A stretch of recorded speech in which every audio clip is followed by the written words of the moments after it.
Number 4, which area would be inspected to check for signs of water damage or poor drainage around the home?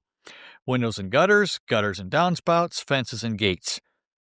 Well, number 1 here is going to be gutters and downspouts. You want to get that water away from your home. It's, depending on what stat book you look at, 93 to 95% of water in a basement comes from roof and yard runoff.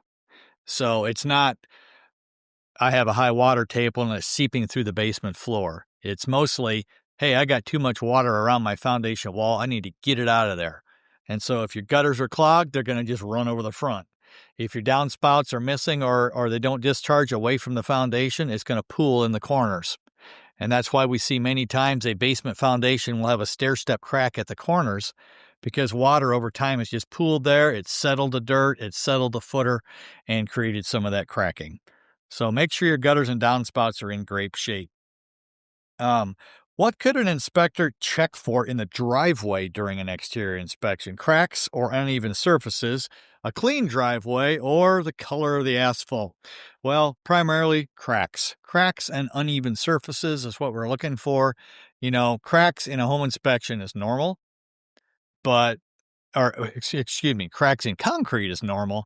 But what kind of cracks are they? How old's the concrete? Are they offset cracks? Even if it's normal, it might be offset and be a trip hazard. So we're going to point that out. Another one, what should an inspector look for on the roof during an inspection? We talked about roof a little bit at the beginning. What kind of wear are we looking for here?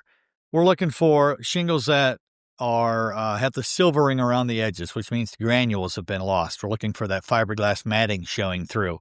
We're looking for torn shingles.